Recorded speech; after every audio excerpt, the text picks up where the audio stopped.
اردو کی آخری کتاب تحریر ابن انشا۔ ایک دعا۔ یا اللہ کھانے کو روٹی دے، پہننے کو کپڑا دے، رہنے کو مکان دے، عزت اور آسودگی کی زندگی دے۔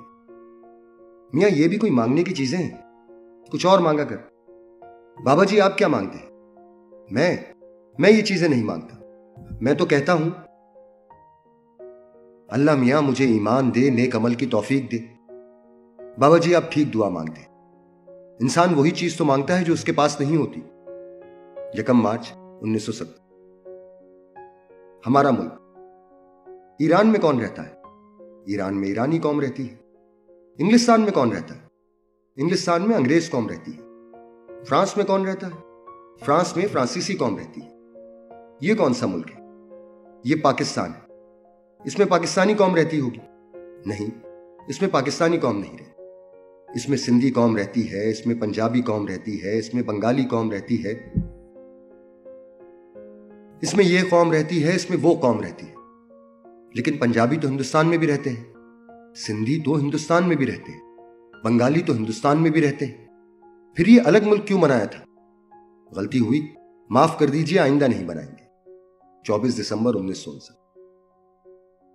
ہمارا تمہارا خدا بادشاہ۔ کسی ملک میں ایک تھا بادشاہ، بڑا دانش مند، مہربان اور انصاف پسند۔ اس کے زمانے میں ملک نے بہت ترقی کی اور رعایا اس کو بہت پسند کرتی تھی۔ اس بات کی شہادت نہ صرف اس زمانے کے محکمہ اطلاعات کے کتابچوں اور پریس نوٹوں سے ملتی ہے، بلکہ بادشاہ کی خود نوشت سوانح عمری سے بھی۔ شاہ جمجا کے زمانے میں ہر طرف آزادی کا دور دورہ تھا۔ لوگ آزاد تھے اور اخبار آزاد تھے کہ جو چاہیں کہیں، جو چاہیں لکھیں، بشرط یہ کہ وہ بادشاہ کی تعریف میں ہو، خلاف نہ ہو۔ اس بادشاہ کا زمانہ ترقی اور فتوحات کے لیے مشہور ہے۔ ہر طرف خوشحالی ہی خوشحالی نظر آتی تھی، کہیں تل دھرنے کو جگہ باقی نہ تھی۔ جو لوگ لکھپتی تھے، دیکھتے دیکھتے کروڑ پتی ہو گئے۔ اس نے انتظام ایسا تھا کہ امیر لوگ سونا اچھالتے اچھالتے ملک کے اس سرے سے اس سرے تک، بلکہ بعض اوقات بیرون ملک بھی چلے جاتے تھے۔ کسی کی مجال نہ تھی کہ پوچھے اتنا سونا کہاں سے آیا اور کہاں لیے جا رہے ہو۔ روحانیت سے شغف تھا۔ کئی درویش اسے ہوائی اڈے پر لینے چھوڑنے جاتے یا اس کی کامرانی کے لیے چلے کاٹتے تھے۔ طبیعت میں عفو اور درگزر کا مادہ ازہد تھا۔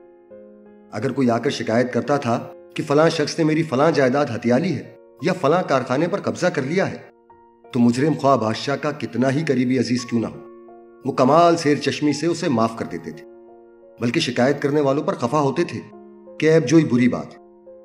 جب بادشاہ کا دل حکومت سے بھر گیا تو وہ اپنی چیک بکیں لے کر تار کے دنیا ہو اور پہاڑوں کی طرف نکل گیا۔ کچھ لوگ کہتے ہیں اب بھی زندہ ہے، واللہ علم بالصواب۔